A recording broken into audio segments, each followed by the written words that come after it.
Welcome back to Big Mouth and welcome to the DCEU Daily. Remember, you can follow me and tag me on Twitter at Movies TV Mad. And also remember, I'm the best looking YouTuber talking about DC. That, my friends, is a fact. But wait a minute. What's this? Justice League leads HBO Max to top gain in streaming sessions.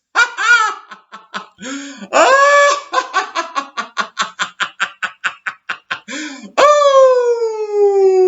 yeah, baby. This is becoming very, very embarrassing for Ann Sarnoff and company because we have none of that. By John J. Edwards III. Wow, they're so posh on Bloomberg. They've even got a John J. Edwards III. AT&T Inc., HBO Max, had the biggest increase in video streaming last week as viewers flocked to its recut version of the superhero epic Justice League. Zack Snyder's Justice League Snyder Cut, for your information. Where are we? The Warner Media streaming platform recorded an 8.9% jump in users launching its mobile app, according to Bloomberg's analysis of Apptopia's data. Sports streaming service DAZN had the biggest decline in the streaming among top US providers. Director Zack Snyder crafted a reimagined 4-hour version of Justice League, whose original 2017 cut, completed by a different director, disappointed some fans. The Snyder Cut premiered March 18th on HBO Max. I think that's all we need to know. Yes, it's not a very big or long article. You'll be happy I don't have to struggle on reading it like I have to do the other articles. But this is so embarrassing for Warner Media, but especially for Warner Brothers Pictures. This is hilarious. Over a week ago, right, the CEO of Warner Brothers Pictures said she just wants to focus on the central universe and what they're doing there. And they were happy to give Zack his trilogy, even though it's more than a trilogy, and they want to focus on other things. No, we won't be releasing the air cut of Suicide Squad either. If I was Jason Keeler at Warner Media, I'd be like telling her to click her heels and say there's no place like home. Surely this woman's... I wouldn't want anyone to get the sack. It's not like she'd go hungry anyway, but surely they're going to remove this woman. This is ridiculous. She went and did a hit piece just about a week ago.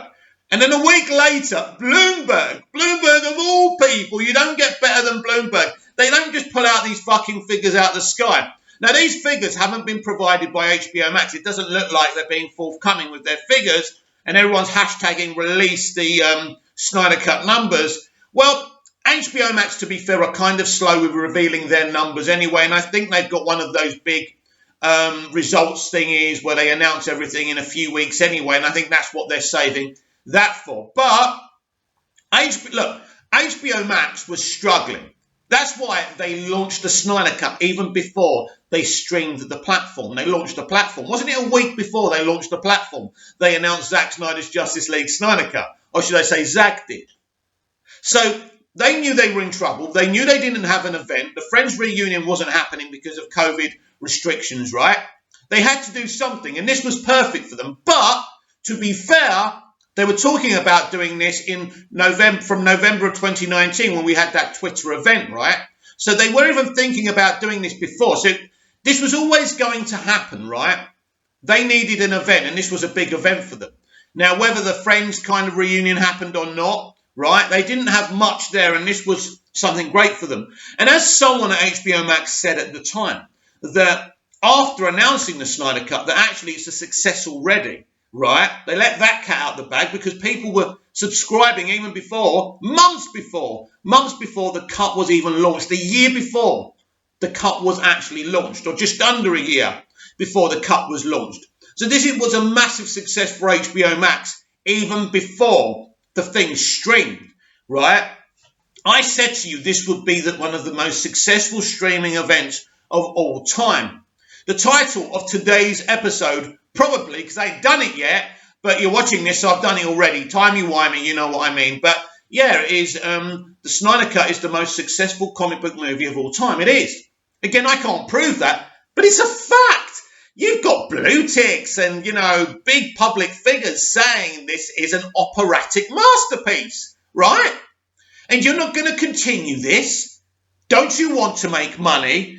Look, it's absolute insanity, right? And I think anyone looking at this from the outside must be thinking, what is this company's issue with Zack Snyder? Well, as we know, companies don't like their mistakes rubbed in their face. But here's the thing. You made a mistake. You corrected a mistake. Move on from it. Get over it. You cannot get away from this. Whether you restore the Snyderverse or not, we're going to be chasing you for the rest of your lives on social media. Restore the Snyderverse. Even when Zack's dead, right?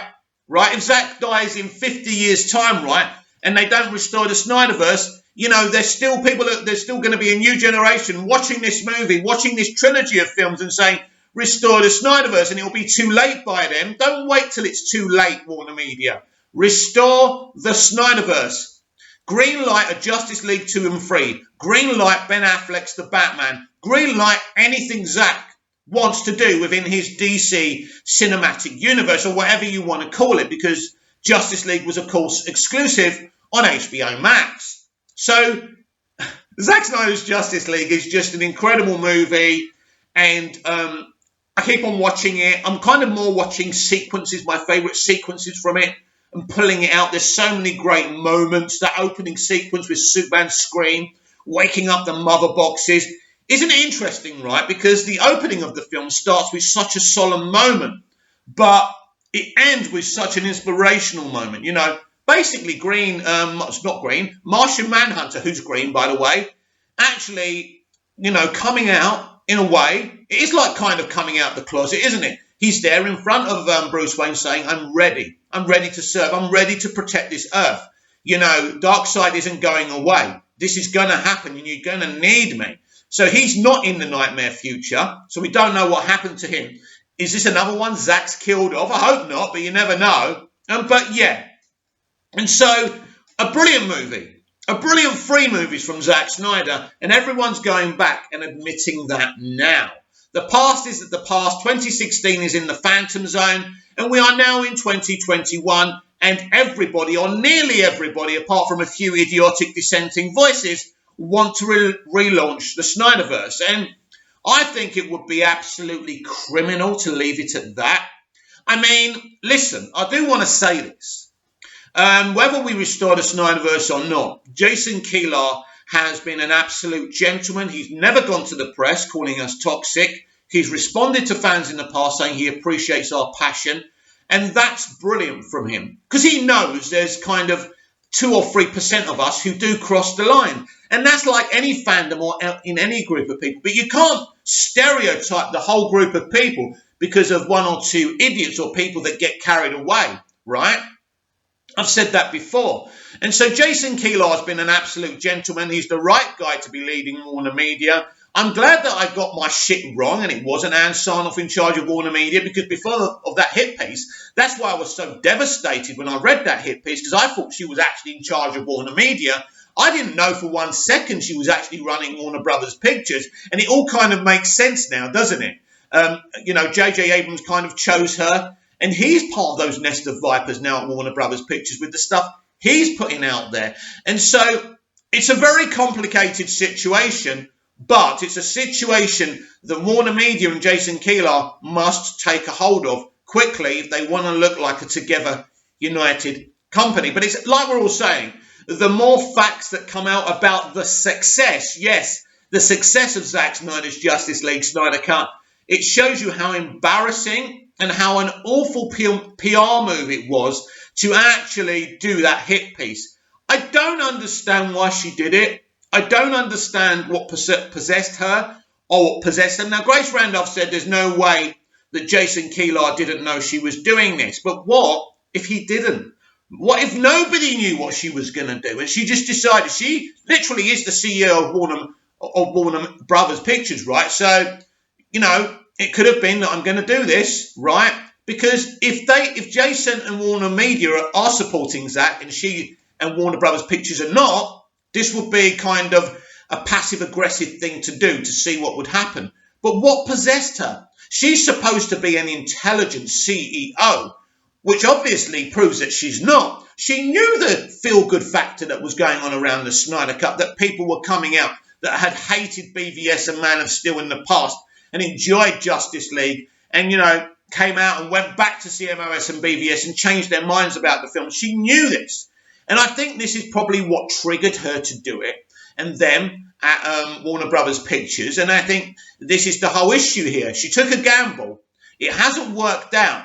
It's not only made her look incredibly incompetent and stupid, it's not a good look for Jason and Warner Media and John Stankey as well. It's very embarrassing. So it wouldn't surprise me if she did this behind Warner Media's back and she thought, this is going to be easy. Everybody thinks they're toxic anyway. We stir up the fire. We conquer and divide. What's worse for her is that the people she thought would turn against us have united with us. I've been spending a lot of my time on Twitter thanking the blue ticks and the verifieds and the public figures for saying nice things about Zack Snyder's Justice League. And one of them said to me, why are you thanking me? What you got to do with it? So listen, I said, I don't know Zack Snyder, but I'm a supporter. We fought to release the Snyder Cut. So when you say something nice, it's like you're supporting us and what we've been through and what we've fought for. And I got, you're welcome. And I've had lots of conversations with some really nice people. And isn't it nice that we're all uniting to a common goal? I still can remember the Washington Post article saying, isn't it good for once that a nice guy finished first instead of last? And Zack Snyder is the ultimate nice guy. And I think why he stands out, from a lot of creators in Hollywood, because there's not many nice people, whatever they represent or identify as, there's not many nice people in Hollywood, and that's why Zack stands out as well. But also, his art stands out. So at this moment in time, can we restore the Snyderverse? That is the big question that everybody's asking right now. I think it's in the bag. I said that before the Sarnoff interview, the hit piece, and then I felt like a right twat. But I've never been so confident about this. It's just looking so good. And anything else would be an absolute embarrassment not to restore the verse. Not when you've got all this support, all this feel-good. You're making money, you're gaining subscribers every day from it because the hype's coming out all the time. So people are saying, right, I'm subscribing to that HBO Max if they're in America, right? Let's give this bloody movie a try and see what the fuss is about, right? This is what happens in life. This is what happens with trends. And Restore the Snyderverse is the biggest trend in the world right now. It's the one everybody knows. So I would think it would be massively idiotic if they didn't restore the Snyderverse, but I wouldn't put it past them. Right? As we know, they want to focus. They want to creep away from the Snyderverse like naughty children over at Warner Brothers Pictures. If nobody notices, we'll get away with it. And they're not going to get away with it because us in the release or the Restore the Snyderverse community are not going to let them forget this. What was done was disgusting. Ray Fisher came out yesterday. I did a video about that as well, actually he made a video later on after I spoke about what he said about Flashpoint. He also said that he's not just going to stand there and blame Joss Whedon. Toby Emmerich and Jeff Johns were, culpable as well. And so to be fair to Ray, he's always said that he's not just going to throw Joss Whedon out there. For me, Joss Whedon was the agent of evil, if you like. He was following orders. Do you think Joss Whedon wanted to cut the movie down for 2 hours? Of course he didn't. That came from Sujihara. Sujihara's name isn't mentioned enough. Sujihara is the cause of all of this. And he was sacked for other reasons, but that's not the reason they removed him. They removed him because of the mess that went on over at Warner Brothers Pictures with Joss Whedon and the Justice League reshoots. He's the one to blame, and people don't blame him. He's the one who was giving Jeff Johns orders. He was the one who was giving Toby Emmerich orders, and now they've been left behind to deal with this shit. And as it is an uncomfortable situation because when you decide to move on from something and someone's vision, but that vision is, let me give you a great analogy, right? There's a moment in Rocky V. Who's seen Rocky V? Anyone? You at the back there, right? If you've seen Rocky V, there's a great bit, right? So in Rocky V, Rocky retires from boxing. He trains a young guy who begs him to train him called Tommy Gunn, played by the late Tommy Morrison. He died, I think, of HIV, which was I was very sad to hear when that happened. So anyway, right? He wins his first heavyweight bout, but he's left Rocky. He's fallen out with Rocky because Rocky took too long to give him his shot because Rocky felt he wasn't ready. Rocky was being a good manager anyway. And so basically at the press conference, they're saying to Tommy, when are you going to fight someone who hasn't got a glass jaw? Basically, they're accusing the fighter he's beaten of taking a dive. And then they start saying things like this. This is a classic line, which kind of is so in line with what everyone feels like when it comes to the central DC universe and the Snyderverse. They say, he may win a few fights, but a Rocky Balboa he'll never be. That makes me so emotional, that. And it's the same with the central universe. Or we'll bring the MCU into this as well. You know, the central DC universe may win some box office battles, but as Zack Snyder's Justice League Snyder Cut, it will never be. And it's the same as the MCU now. You know, the Snyder Cut is going to be, they're going to compare that movie, right? That damn man's memory. That's what they say in Rocky V as well.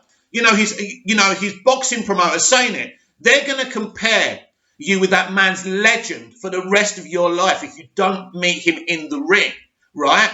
And it's the same here. If they don't restore the Snyderverse, they're going to throw Snyder's legacy of the Snyder Cut and BVS and MOS down that central DC universe's multiverse strategy's throat for as long as it exists. This is the problem. They can never get away from Snyder's legacy. What us, his fans, have achieved, but more importantly, what Zack's achieved. It's a Rocky story. Rocky is this guy, this likable guy you just can't hate and that you always root for. And it's the same with Zack.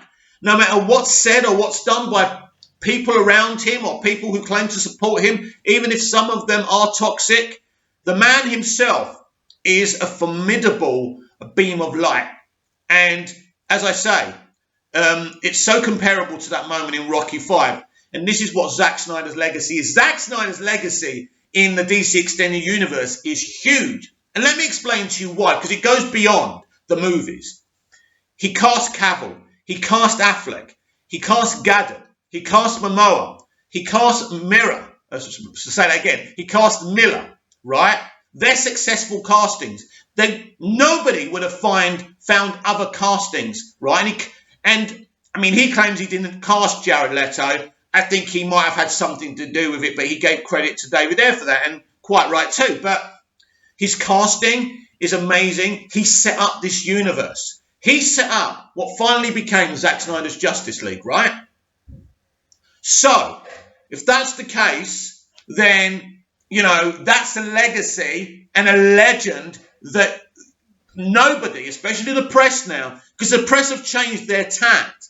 They're all for Zack instead of against him. And that's the thing. So if they don't restore the Snyderverse, everyone's going to be ramming that man's damn legacy down Warner Brothers Pictures' throats for the rest of their lives. So it's just best if you just restore the Snyderverse.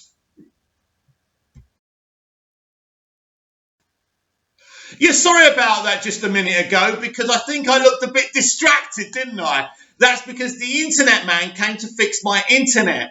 Probably not interested, but every evening our internet is shit, and that's when I upload these videos as well. Anyway, that's why I looked a bit distracted. So no further ado, let's get on with today's DCEU Daily. Snyder Cut's Joker is a big improvement apart from his Batman insult. This is from Screen Rant, and this is Michael Kennedy. Right, let's see what crap he's saying. Jared Leto's Joker receives a better overall characterization in the Snyder Cut of Justice League, apart from the cringeworthy insult to Batman. Yet, Michael, you're talking nonsense. I mean, I think you're reaching with this article, but we'll read it anyway. Jared Leto's Joker receives a better overall characterization in Zack Snyder's Justice League, apart from one cringeworthy insult to Batman. And Oscar winner Leto seemed to many fans like a great choice to play the Joker. In Suicide Squad, he was, which would serve as the DCEU's first exposure to the clown prince of crime. The movie and Leto's portrayal split audiences, with many being turned off by Leto's more eccentric take on the Ace of Knaves. Do understand this is the new 52 Joker, who is not everybody's cup of tea. He's a gangster. This is what he's like. This is what Jeff Johns wanted to do. He's a fan of the New 52. A lot of stuff in the DCEU is from the New 52 that Johns was involved with, right? That's the point. Now, I don't hate Leto's Joker. It's so different to what Nicholson and Ledger did, of course, but different's cool. It was good. It would have grown on us, but people dismissed it straight away. Plus, they cut most of the guy's scenes, which wasn't fair. At the same time, an actor's portrayal of a character is designed to be influenced by the script they're working from and the advice of the director they're working under. Leto also didn't personally design Joker's new look. Far and away the most contentious change to the Joker, adding the fact that so much of his performance was cut. It's unclear how much of Suicide Squad's Joker's failings are on Leto and how much fell on aspects outside his control. Well, listen, I think he's still going to be the same fucking Joker. It doesn't matter how many extra scenes they put in there. I'm desperate to see the haircut, by the way. But I liked what I got from Leto anyway. Is he my favourite Joker? No, that would have to be Nicholson or Ledger. But at the end of the day, it's still a great version. By the way, let's not forget Joaquin Phoenix. He's one of my favourites as well. But I think this is a Joker that would have grew on us anyway if we gave him time and a chance, right? By bringing Leto back to play the Joker again in the Snyder Cut, Zack Snyder offered the actor a chance to prove that given the right script and appearance, he could do justice to the iconic villain. Unsurprisingly, opinions on whether he did that vary, as they tend to with most of Snyder's work. What many do seem to agree on is that Justice League's Joker is better than Suicide Squad's, although that doesn't stop it from taking a wrong turn partway through. Don't agree with you, but let me just say this. It's not better than the Suicide Squad version. It's brilliant, but so is the Suicide Squad version. Joker in the Suicide Squad isn't bad. You can think he's bad if that's what you want to think. It's your head and your mind, but I personally don't think it is. Jared Leto's Joker portrayed in the Snyder Cut of Justice League improves on the Suicide Squad version. Disagree. I think they're both just as good in several ways, most notably by jettisoning the gaudy jewellery, flashy suits and lame tattoos. Do you know what? Shall I tell you something? I didn't even notice the tattoos at first till like the internet and the media brought it up. But I don't mind the tattoos either. I just think it's a nifty little kind of add-on to his character. In favour of an ensemble more befitting of the character, the dialogue he's given to deliver is also by and large better written and more worthwhile too. This leads to a tense conversation between Joker and Batman that left many DC fans cheering, even if it does feel a bit weird to hear Batman use the F word.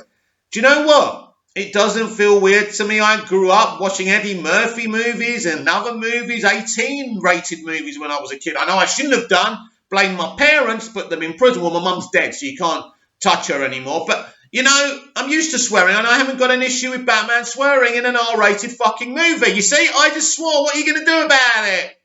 Unfortunately, a particular line delivered by Leto's Joker feels terribly out of place, especially considering the context of when it's being said, and some are cringing at its inappropriateness. By the way, I haven't heard anyone complain about this, but anyway, the line in question sees Joker insist to Batman that he won't kill him because otherwise there would be no one left to give the Caped Crusader a reach around. Right. Snyder has revealed that Leto improvised that insult for fun, assuming it wouldn't be kept in the final version of the film. Snyder decided to retain the line anyway, but that was a mistake. Now, in your opinion, it's a mistake, right? The sexual nature of Joker's cringeworthy line isn't necessarily the problem, as the Snyder Cut is clearly an R-rated film. The issue is that it's both unusual and surprising to hear Joker say something so lowbrow and cruel to Batman, to the point where it takes the viewer out of the overall scene for a bit. It doesn't take me out of the scene, and I'm a viewer. Instead of elevating the drama of the confrontation, it deflates it, with fans left asking themselves if they really just heard Joker offer to perform a sex act on Batman. Right, it is sarcasm. It's not saying who would you have left for a reach around. Do you understand what the reach around actually is an analogy for? Someone to banter with, someone to argue with. Do you understand, right? I suppose there's a sexual tone to it, but that's what they're trying to say there. And they just used kind of sexual connotations to put that analogy in there. But these people are not intelligent enough to understand deeper meanings. Instead of absorbing the rest of the heated exchange, the line doesn't fit the scene or Justice League as a whole, and Snyder would have been wise to go with Leto's instincts and leave it on the cutting room floor. Well, guess what, mate? Everybody loves Zack Snyder's Justice League Snyder Cut in its entirety, and one of their favourite moments is that scene. The fact is, my friend, Michael Kennedy, if that's your name, if I remember it right, bad memory, Nobody's brought up this issue apart from you. And maybe your journalist friends, while you're doing one of your screen rant writers' rooms thingies, right? And you just come out, oh, that's so cringy. That's so out of place. Welcome to the generation that can't handle anything being said at all. I'm surprised they're not all in Arkham Asylum mad from their snowflakeness. I'm surprised they haven't melted yet. It's okay. I'm calmed down now. I'm totally calm, right? So there's another article from my favourite people at Screen Rant. This is by Richard Fink. Now, ironically, he's talking about the Thinker in James Gunn's The Suicide Squad. James Gunn confirms that the Suicide Squad's Thinker is a different version than Arrowverse's, which is obvious, but again, it could have been a different version to that character, because we are in the multiverse now, baby, aren't we? The Thinker in the Suicide Squad will not be Clifford Devoe, the most famous incarnation of the character according to James Gunn. The Thinker in Suicide Squad will be a different character than the one Barry Allen faced on the CW series, The Flash. According to director James Gunn, Peter Capaldi has been cast as the Thinker in the upcoming film, where he's captured by Task Force X. The Thinker is a powerful supervillain whose powers include mind control, telekinesis, which make him both a vital asset and a dangerous risk. But actually, we were talking the other day, how is anyone going to beat a telepathic creature like Starro, right? Well, you've got the Thinker. I didn't think of this. I knew Peter was playing the Thinker, but I just realised who the Thinker is in the DC universe, and this is going to be the perfect foe to actually stop Starro. And also, this is another one I don't want Gunn to kill off. I mean, having Peter Capaldi, a former Doctor Who, in the DC cinematic universe would be so awesome from my point of view. While the alias of the Thinker has been used by a few different characters in the pages of DC Comics, the most well-known is Clifford Devoe, who first appeared in 1943 and has been a recurring enemy of various incarnations of The Flash ever since. He was the primary big bad for Season 4 of The Flash television series, where he was played by Neil Sandilands. A great performance when they used him, yes, because Arrowverse decided to have him disguised as different women now and again, and it was terrible. I mean, Neil Sandilands gave us such a great performance, and we barely saw him at times. It was despicable.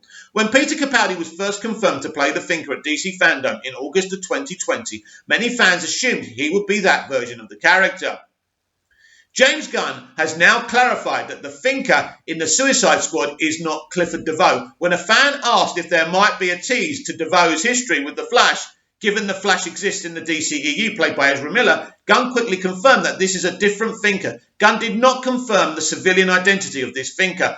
And this is not actually a random fan. This is Andy, whose surname I can't pronounce, who actually is an author and journalist for the very site that this guy's writing on as well. So I am still just in awe of how inspired Capaldi's casting as the Thinker is. I'm not sure what the timeline is here, but might we get a tease to Devoe's history with the Flash, since he's one of Barry's baddies? He isn't Devoe. So that's interesting. So that's James Gunn replying, saying he isn't Devoe. So that's interesting. It's funny when people and journalists think they know it all, and then we get, I mean, he's tagged James Gunn anyway, but it's great that James has clarified that, but he's not clarifying which version he is. Now, I don't know anything about the Thinker anyway, so it wouldn't mean very much to me if he's Devoe or anyone else anyway, but that's interesting. There are other incarnations of the character Gunn could be drawing from. The second Thinker was Cliff Carmichael, who was a frequent foe of the hero Firestorm. Carmichael's Thinker was featured in John Ostrander's run on Suicide Squad, and given how Gunn has cited that those comics as his inspiration for the film, it could point to this Thinker being that version. The appearance of Capaldi's Thinker is inspired by his appearance in the New 52 relaunch. I told you, the New 52 is very prevalent in the DCEU. Where he was left unidentified, this leaves the door open for Gunn to combine elements of the two versions of the character. The Thinker could also be an entirely new character created for the film, with a possible tie to previous DC character. This would be similar to Ratcatcher to a new character created specifically for the Suicide Squad, who is the daughter of the original Ratcatcher, a character from DC Comics. The Thinker's character poster highlighted him surrounded by Starro drones, hinting he may have connection to the villain. This could indicate he gets his powers from Starro. Although I've got a neat little theory for you here. What if Peter Capaldi's The Thinker actually created Starro in this version? That would be very interesting because he would know definitely how to stop him. He's regretful of this. He can't believe what he's done and what he's brought upon the whole world. So that could be it. Look, Capaldi, I mean, I have to give it to James. Capaldi I never expected to see Capaldi in the DC Extended Universe. Peter Capaldi is one of the best actors Great Britain has got.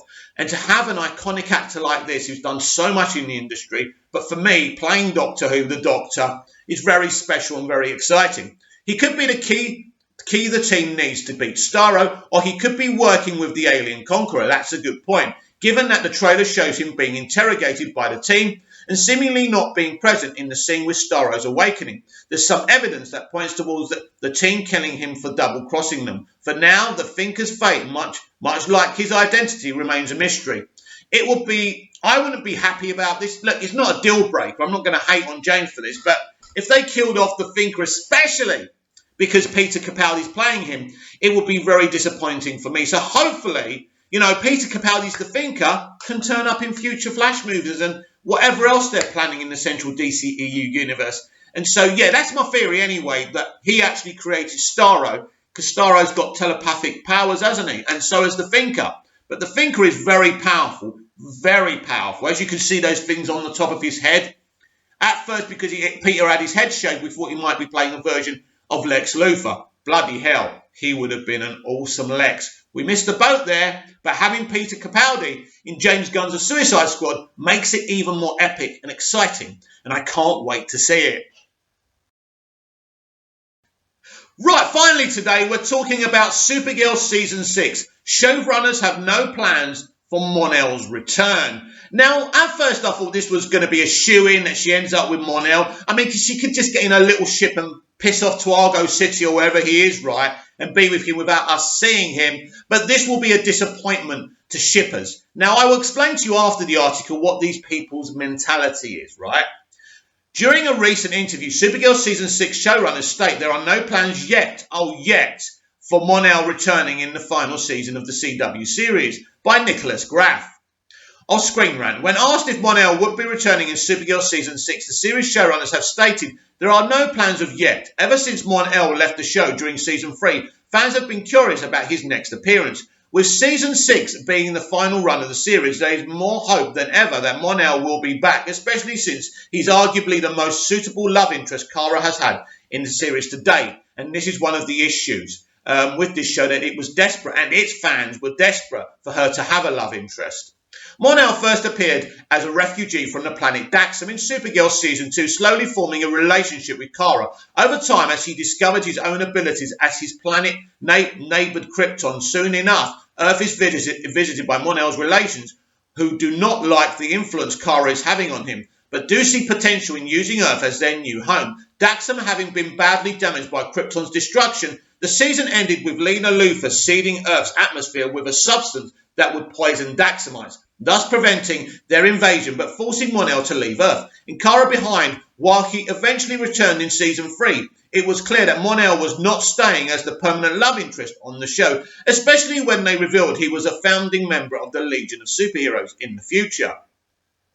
Now with Supergirl coming to a close in the 6th season, fans are hopeful to see Monel return in a meaningful way, especially as they look toward that Kara's story will conclude. The showrunners are already teasing the return of characters from the past of the final season, and it would only make sense to include Monel, according to showrunner Jessica Quala during a recent interview with TV Line. Cool, where did they pluck her out?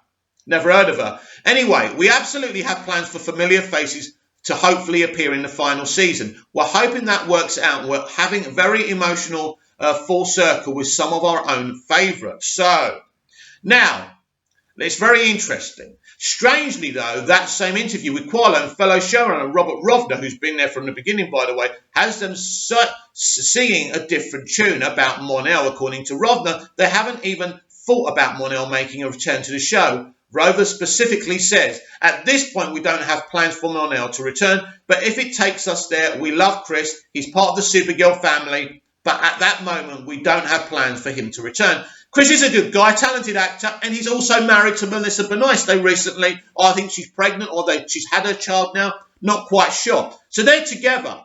I don't know if they fell in love on the show or if they were together already. So they were already together. So, Mel just has to go home one night and say, "Hey, Chris, are you down for doing more Supergirl? You just have to kiss me and stuff. That's all right." And he's going to say, "Whoa, that's cool. Yeah, let's do that."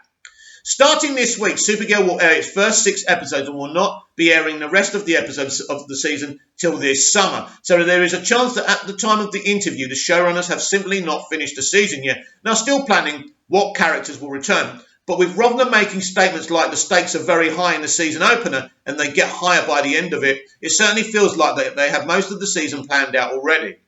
Could Monel's return be central to Supergirl's endgame? What if the showrunners intend to have Kara and end up with Monel, but are saving it for the end of the season? That's what I think, by the way. More importantly, what if the in-universe reason for Kara to disappear is that she leaves with Monel and heads into the future and joins the Legion of Superheroes? It would make sense, as she'd leave knowing there are a number of heroes on Earth who can take her place. No, that is stupid. You don't leave the Earth as a superhero so you can be with your beau, right? That's stupid. You're a superhero. You're committed to the planet, right? You were sent to the planet for this specific reason. You were actually sent to the planet to look after your cousin, who can look after himself, of course, now.